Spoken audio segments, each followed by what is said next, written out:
MevsMyself podcast.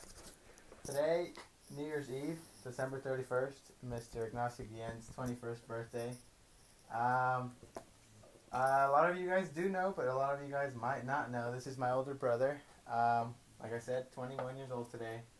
And I wanted to come on here and have him on here for the second time, because the first time was like unintentional. Like I don't think he knew, or we didn't really know that it was going to go in that direction. I kind of just surprised him and just started recording without him really knowing, or I guess just like, he didn't know he was going to be on the podcast that day. So now this is like the first guest, actually, like the first official guest for Me versus Myself podcast. So that being said, hello Ignacio.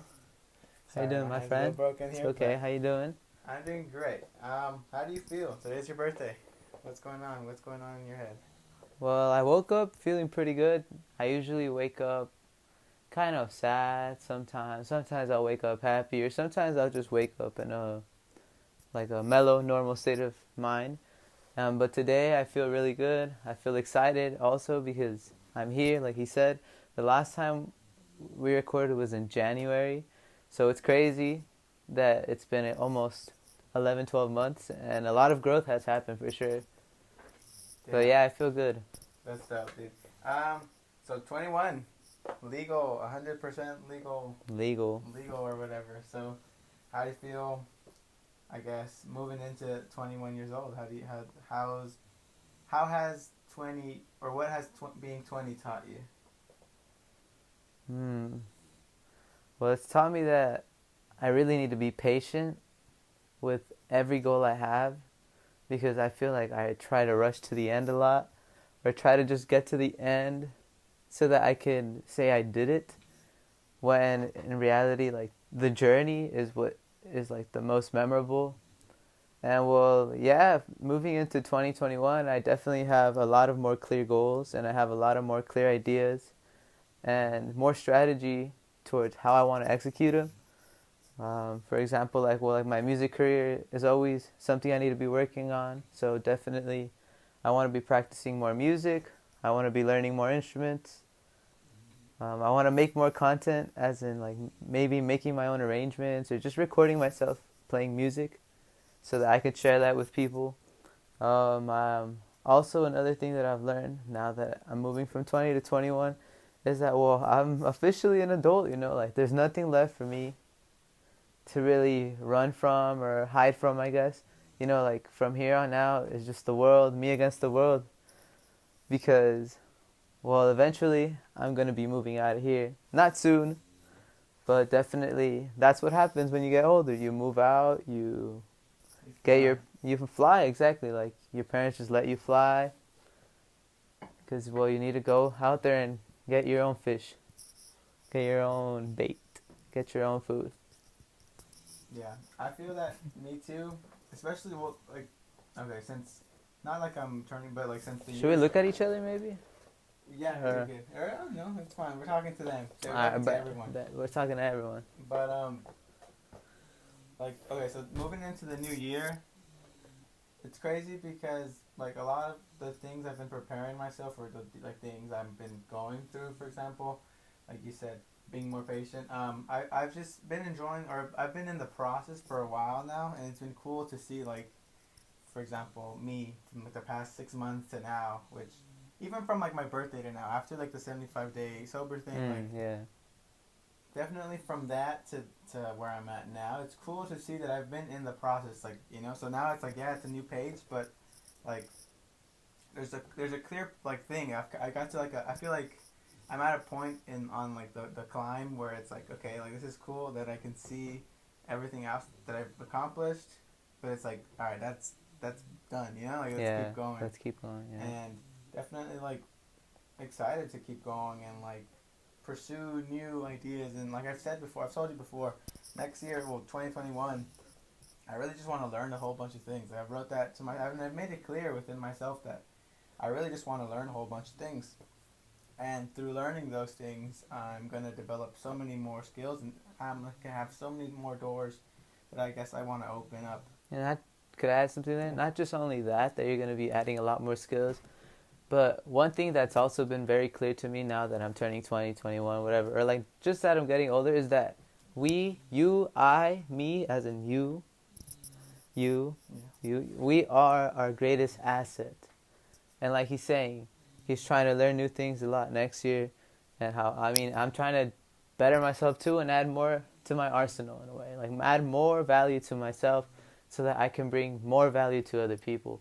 Because like since you're going to be learning more stuff, well, you're going to be more valuable as a human, you know, like more people are going to want you for certain jobs, or just people are going to know that you have so much under your belt that you're just like, all right, $1,000, I want $1,000 for this.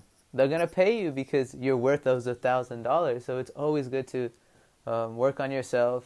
Add more skills. And add more skills, and just, you know, self-growth is a long journey, and you should never settle. Always try to do more. A concept I heard the other day was like, it's really cool when you see someone that's really into something, like just any random interest, you know.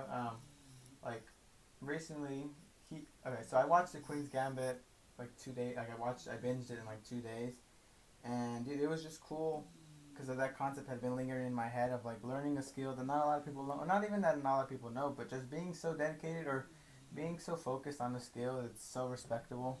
You know, and I feel like just the more things you have, like for example, like, oh, I do kickboxing, I do jiu-jitsu, but I also have my podcast, I have my marketing business, I learned guitar, I learned piano or something, you know, like definitely just things like that for myself, because again, like I said, I've been kind of like in the trenches, you can say, like in the process of everything, but I guess moving forward, it's like I want more, I want more, and it's clear that I need to do more to get more, you know.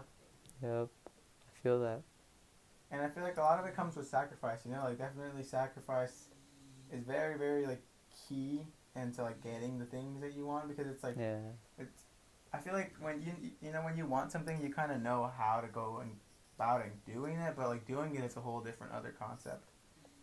And I feel like that's where the sacrifice is of like, you know, it's like choosing your sacrifice, like what you want to give up to get somewhere else, you know? Yeah, because sometimes you have a clear idea of what you want, and maybe it's attainable in like a year or two, but sometimes you make it a longer process because you don't sacrifice enough so that you're able to get those things faster, I guess, which, I mean, you don't have to get it always right away, but definitely, like, what I'm trying to say is that, damn, bro, I'm kind of nervous, but you're good, man. I'm blanking out. Next. Well, let me help you. Let me get to a different question. All right.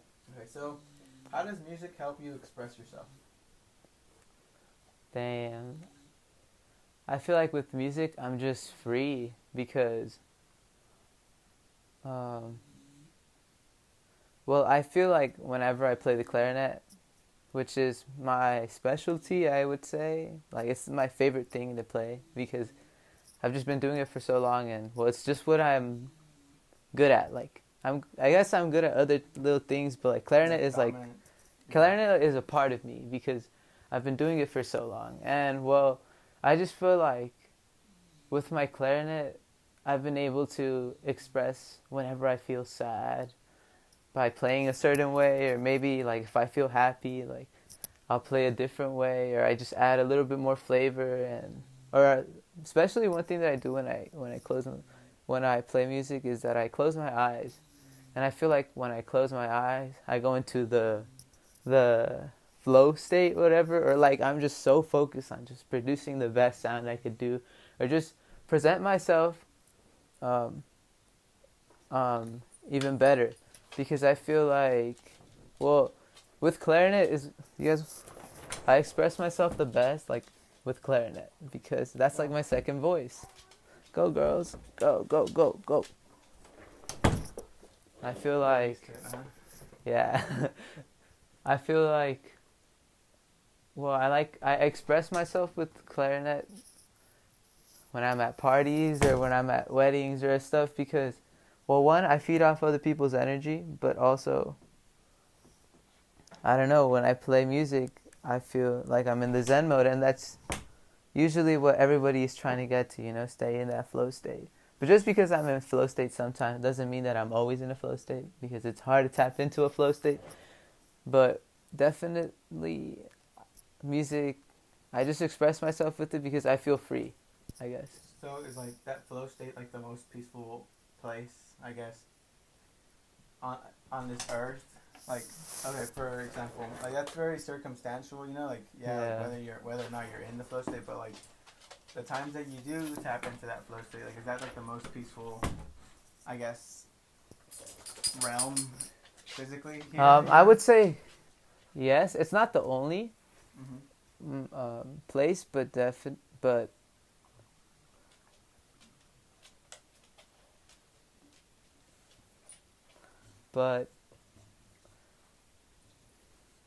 what did you say? Like, My bad. is that like the like?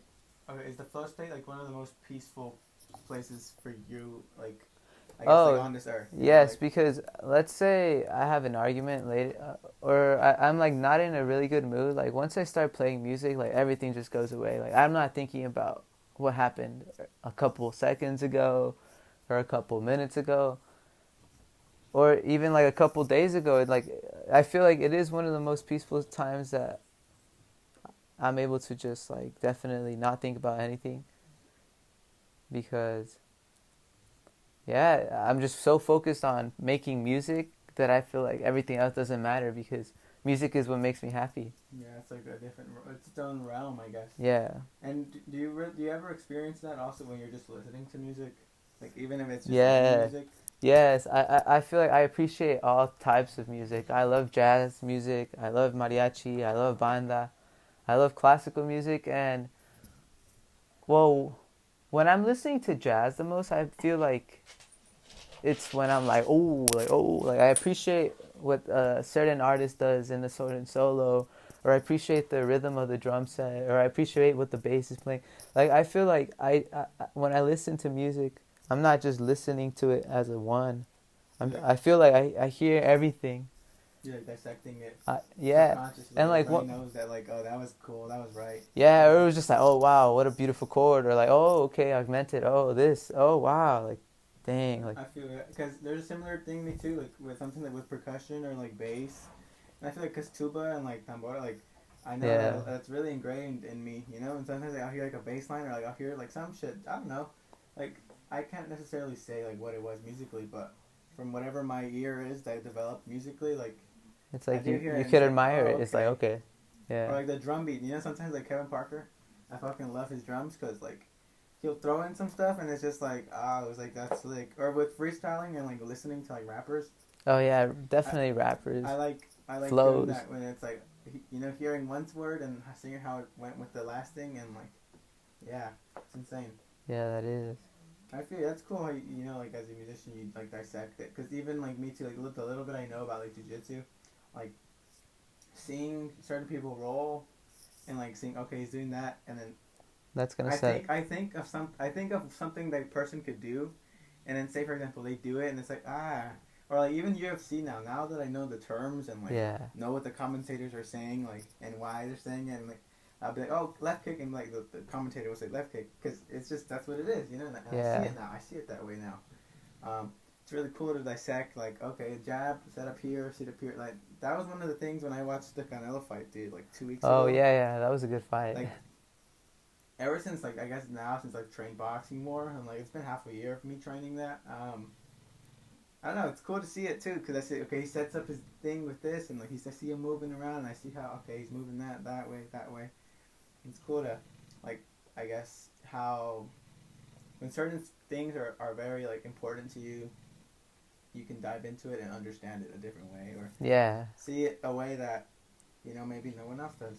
Yeah, because one thing also with like music, or like when I'm playing like a chord, and well, since I have perfect pitch, like I like how I'm able to point out what type of chord it was sometimes, or if I hear the weird note, I can like through all the mess, I'd be like, oh okay, I found you. It's like right there. Because one thing like that I've noticed when I play the piano in the guitar in our garage, is that like sometimes I like just pressing a lot of keys, and I feel like I can hear every frequency from the lowest note all the way to the high. Like I'll play it and I'll just go from the lowest note, and like I'll try to not look at the notes, and I'll try to say it out loud. And sometimes I'm right, sometimes I'm a little bit off because it's just so many notes at once, you know. But I really like how I'm able to just hear the low F to the A to the C to the E, and then like, well, that's a F7 major chord. But like I don't know, like I don't know how to describe it, but I hear a chord and I can hear like the like I hear like everything. Yeah, that's yeah. Really sick. Damn. And you started when you were, for the people that don't know, you started playing music at how old? So I first started playing music when I was like 7 years old, but even before that, I feel like music was my calling, because my dad's a musician, and well, I remember going to his gigs back then and like seeing, well, just the atmosphere, seeing the musicians play, like that always fascinated me. Like I always wanted to be next to the musicians. And I remember also when I was like 2, 3, like we had like pots and pans, like with the pots and pans, I just set them up and I'd start like beating on them like they were drums. I remember Dad even, like when I was like 4 or 5, even came home with like a tarola, like a drum set, so that I could practice, or like we could play with it. And then I remember playing with it too. Later on we sold it, but I know we have his home videos of like a specific, I don't really remember when or how old we were, but I remember seeing this home video, like us hitting the pans and the pots, like singing and whatever. Our mom would always, well, you know, like Mexican moms are always listening to music when they're cleaning on Saturdays, or just in general, you know, music is a big part of Mexican culture. And a lot of the old artists like Alejandro Fernandez, Vicente Fernandez, or like Banda Recodo, like all these were like bands that we would listen to back. And so like I always had different types, I would always be listening to different types of music, and I was always able to appreciate it. But I started when I was 7, and I first started with accordion. I started with the accordion, and I would practice that 2 times a week with a teacher. His name's Mr. Elliott. Rest in peace, bro. Big influence in my life, that guy. But shortly after I picked up accordion, I remember Dad would practice clarinet at home because I guess he was going to join another banda or something. And he was trying to see if he could do clarinet. And I would always see him practicing, and I would just be like, teach me, please. Like, I want to learn. And he'd always be like, nah, like you're too young, you know, or like you're too small, you wouldn't learn. And I'd just always be like, teach me, please, like I want to learn. And so finally he taught me a little bit. He taught me the basics. He taught me from, on a clarinet, a B flat clarinet, the lowest note you could play is an E, and I was able to go from that low E up to an A. So sometimes also, sorry, sometimes what I like too is that I don't even practice with my clarinet. Like I could hear music and I just be like fingering it, like just because I already know where the position goes. Like, I already know what finger does what. So sometimes I don't even practice with my clarinet. But yeah, so then after Dad taught me, well, I was ready for someone else to teach me, you know, because Dad did what he could, and he taught me what he knew. And so then I got a teacher for clarinet. And then also during that time also, I remember I was in 1st grade actually, never mind. But in 2nd grade at Harding, at our elementary school, you could join the band. And when I joined the band at school, I didn't want to play clarinet, so I picked up trumpet. And so I was learning trumpet, clarinet, and accordion around the same time. But later on, around like 11. Wait, can I ask you something about that? Yeah. So like when you had barely started, like when on trumpet, and you were doing the accordion and the clarinet, would it connect? I guess since you were doing like different, obviously different instruments, but like I guess parts of music are like. Do you remember it like making sense a different way, or like? I feel like one thing when I was younger, I didn't know I had perfect pitch, but I feel like I could tell that certain notes sounded the same on the same instruments. You know, like maybe it's a G on the trumpet, and on piano it's an F. But I was always able to hear that they were the same notes. Like the sound was the same, but sometimes like each instrument was, since it was in a different key, well, I had to think of it in a different way, and I didn't really get that good at the thinking in both concert pitch and clarinet pitch, I guess, or like just like the band pitch until like middle school, and that was because, well, it was a little bit more demanding, and I remember like hearing notes and just thinking of them in concert pitch, well, concert pitch is how like the director talks to the band, and it's the key that the piano is in. So universally, like they say concert pitch because it's just that's how I get what you mean. That's how you like address the whole band as a whole, so that they can play the same, or they can play the right chord or the same notes. But do you want me to should I keep talking about? So then I remember, well, in middle school, I decided to not really focus on accordion anymore, because, well, my teacher had gotten fired from the school I had gone to, and well, he did start up his own school later, but I guess I wasn't as passionate for it anymore because I was more passionate about clarinet and trumpet. So for the rest of my years, from 6th grade until, well, now I still play clarinet, but until my first semester of, my first year in college, I played trumpet also. And, well, I only focused on those. And, well, I feel like I had a lot of cool experiences. I've had a lot of really cool experiences on both instruments. Like, I've also had a lot of really good mentors. And a lot of it also was because of my dad. My dad was always trying to take me out of places, trying to take me to play with new musicians. He would take me to his own gigs. Sometimes I didn't even want to go, but I would just have to go because he's like, vas a ir, and well, that's how it was. And it was just like, whatever. I mean, way or the highway. Exactly. It still kind of is that way, but it's funny how, like, even like now as like grown-ups, or we're adults, but kids. Not really, I guess. I don't know. We're big kids. But so what has challenged you more, like trumpet or clarinet? Trumpet. I just feel like clarinet has always been just easier for me. And I feel like trumpet is just like its own beast, dude. Like, if you're gonna play trumpet, you gotta only play trumpet, and you gotta practice literally every day. If you take one day off, like, you're fucked. Well, sorry, I didn't mean to cuss, but like, we're good, right? But yeah, trumpet, it's a beast, and trumpet was always a little bit harder for me because my articulation was always not as good as it was on clarinet. Also, I guess when you play trumpet, like, one of the most things that everybody seeks for is to play high. So I guess, like, since I never really was able to play super high, which I could play like a high C or high D. That's where the egos come in. Not egos, but like, that's where trumpet egos. That's where musicians are like, "What's up? Like, I could play higher than you," or like, "Oh, like, I'm better than you because you can't play this as fast as me," or etc. You know, and so play the same solo, but they add like the high hat. Yeah, or they add like little like flavor to it, you know. So trumpet was always harder for me, but even though it was a little bit harder for me, I feel like I could defend myself. I have a really good friend. His name's Ryan Buchanan. Shout out. I don't know if he's gonna watch this, but he's one of the best trumpet players I've met. Like, that's our age, like here in LA. And he studies with Wayne Bergeon, which Wayne Bergeon is one of the best trumpet players in the world. He records a lot of Disney stuff. He's a studio musician.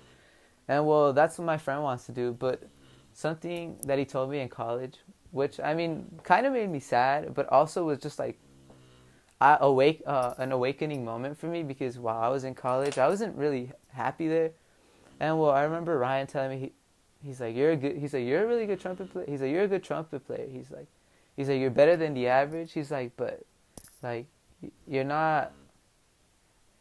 He was just like, you're just a little bit better than the average trumpet player. And I remember when he told me that, like, I was just like, because it was coming from my it's friend, and then someone who's a fucking beast, you know, like one of the best trumpet players in the city.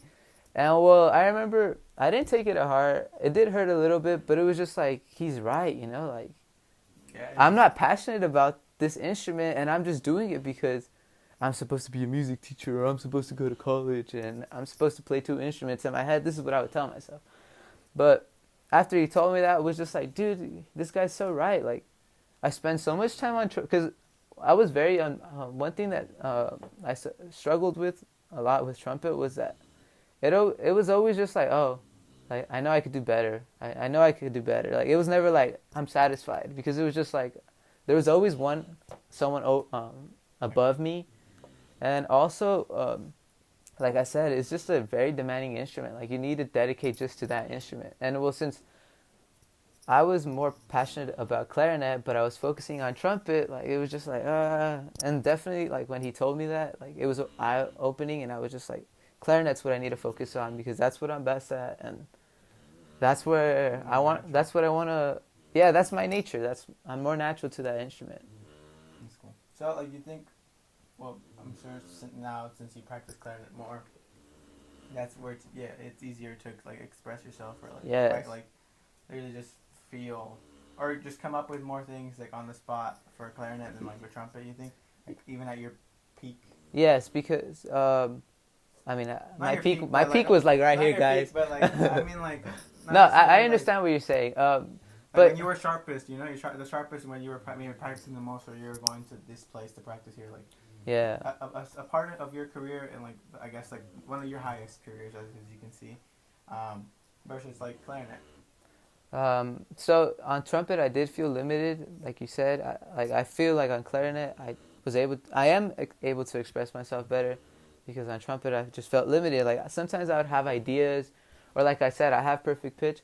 I'd hear certain solos, and I'd want to imitate it on trumpet, but I'd just be like, damn, like I can't, like. But I knew if I was on clarinet, like I could do it easily, because it's just like on clarinet, I don't know why, it's just more natural to me. So which is why I feel, I do express myself better on clarinet. So when you play clarinet, okay, since you learned, I guess, banda, right, in Spanish, like, does Spanish, and I know it's like a language between like, but like, does that have like a, how do you say it,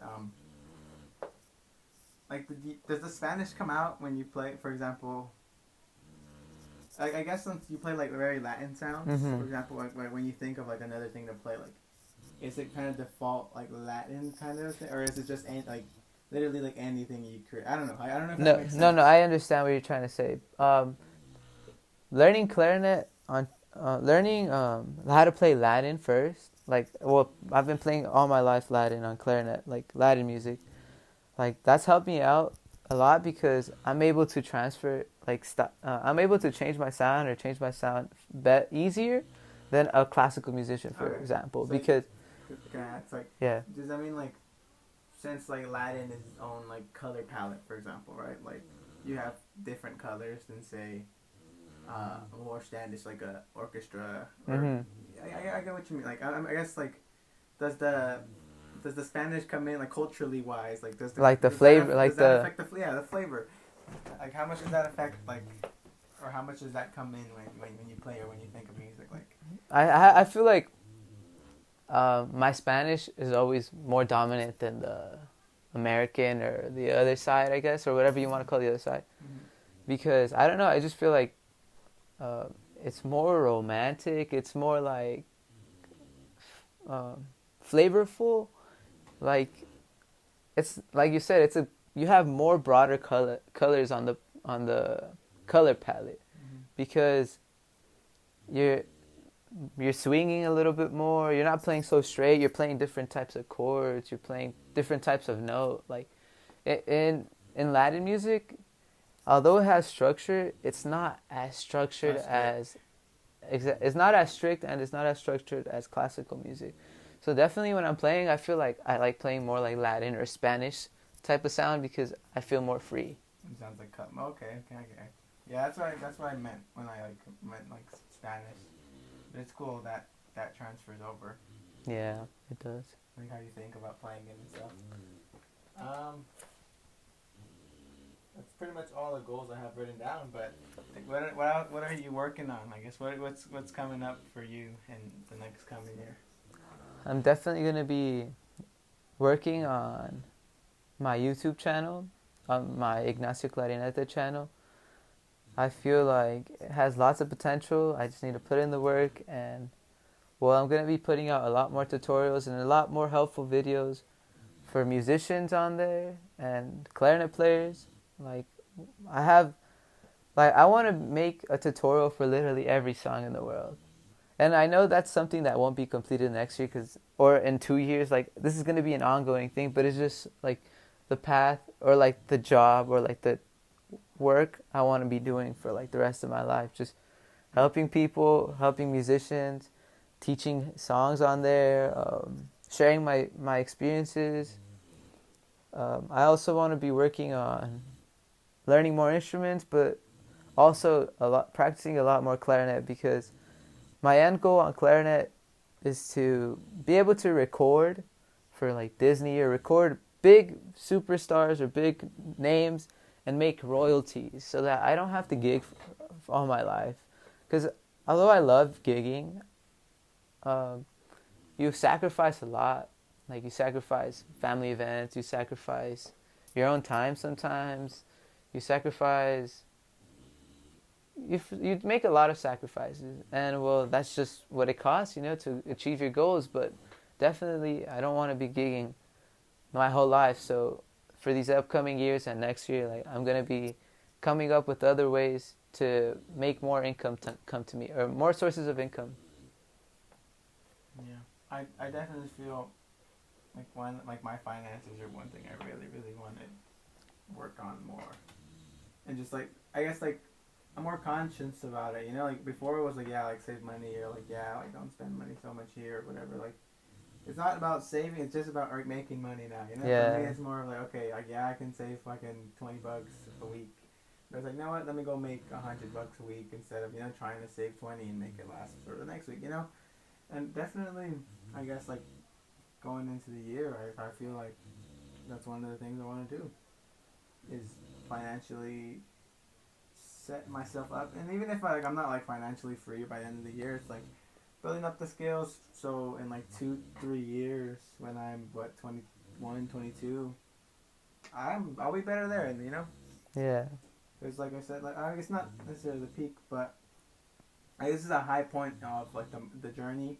And it's cool that I can like I'm looking at a view because I've worked up to this point, but it's like, Yeah, you have all the data, you have everything. There's still so much more that if I keep climbing, it's like, okay, the next plateau is going to be here or whatever, but it's like I'll be able to look at from this one to this one and seeing how much growth has came. Yeah. Even next year, bro, because it's crazy that I listened to an episode I recorded a year ago around this time, like maybe a year ago yesterday. And hearing my thoughts and what I was going through then, and how like I feel now, and all the things that happened now, like a whole year, that Yeah. whole year happened from when I said that, like when I said those things.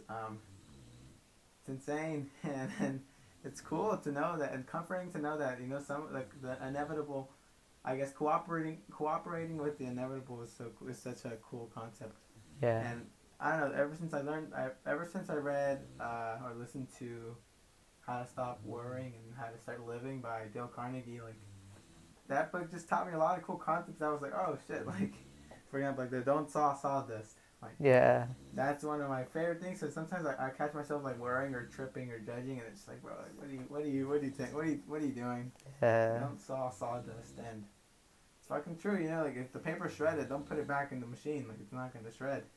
And there's not much there, and I don't know. It's cool to be aware or see the growth, and it's crazy to think that a year passed by from then to now. And I don't know. I'm happy moving forward. I'm very excited to continue posting, and just the fact that I finally did the guest podcast too, because I've been meaning to since like. The 1 year anniversary, I was gonna do like a September guest in September, but hey, what can I I say? But yeah, dude, anything else you'd like to say? Um, Closing thoughts or closing questions, comments, or anything else you got? I just want to say that I wish everyone a Happy New Year. I don't know when this is coming out, but definitely focus on yourself, focus on your goals. Don't worry about the future, don't worry about the past. Stay in the present because the present is a gift. And also, if you haven't seen the movie Souls, you should go watch it because I feel like that was very nice to watch because of the messages that are in there. And it's just like, I feel like it's an awakening to like, whoa, like, you're right, like, I gotta live today. I gotta live every minute of every day, you know, not just be stressed out for a couple minutes or most of the day and enjoy the last few before you go to sleep. Definitely the idea of like working too hard for something and then like forgetting about all of them, the time in between you getting to that spot. I don't know. It's cool. Yeah, enjoy the journey. Because me too. When we watched that movie, it was really comforting because a lot of the concepts or like a lot of the ways I was feeling because like after my trip. Oh yeah. There was a lot of like spiritual soul like awakening and like I did last like on the when I had the ego death like, bro, it was pretty intense to like. I remember. To really just be it or just experience the world with like literally no attachments of like everything I had done up to that moment, you know, like losing, being convinced that everything I had lived up to that point was not real or didn't exist the way I had once thought. Yeah. Was like, what the fuck? Like, super like super mind like altering. That coming back from that was like, holy shit! Like all like crazy how empty I felt with nothing. So you said altering state of mind. Did you feel like you were connected with something, or did you feel like you were in a different? I was in a different void, bro. Like a different dimension. I was in a different void because I remember like literally when I laid down and like when you said like I was just like that like I just kind of surrendered. Like I was just like I gave up. I'm dead. I'm alive, but I'm dead. I'm dead, dude. I was like, because I remember I just was losing my sense of like reality. You know, it was just like wow, it's so precious that.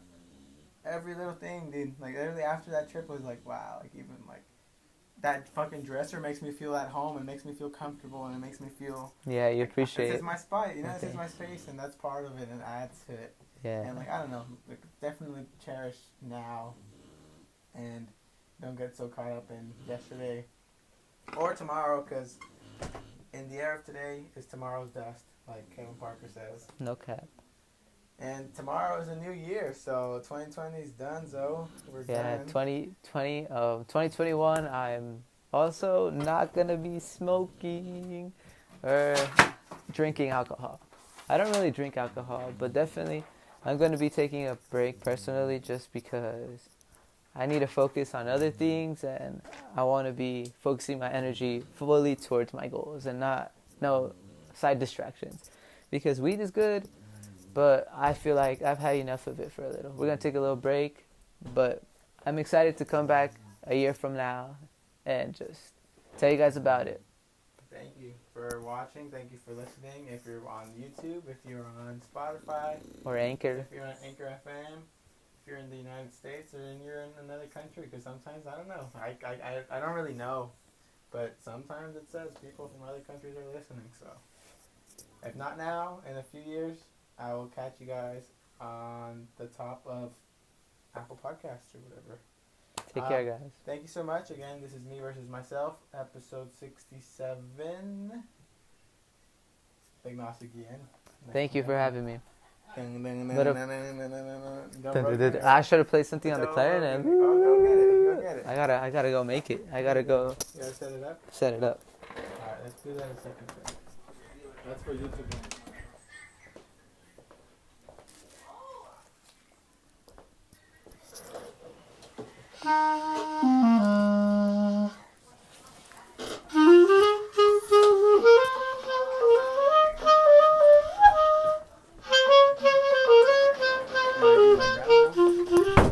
Oh, you really are? Really? Open. Yeah, fantastic.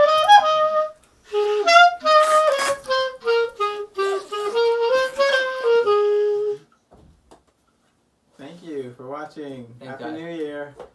Bye.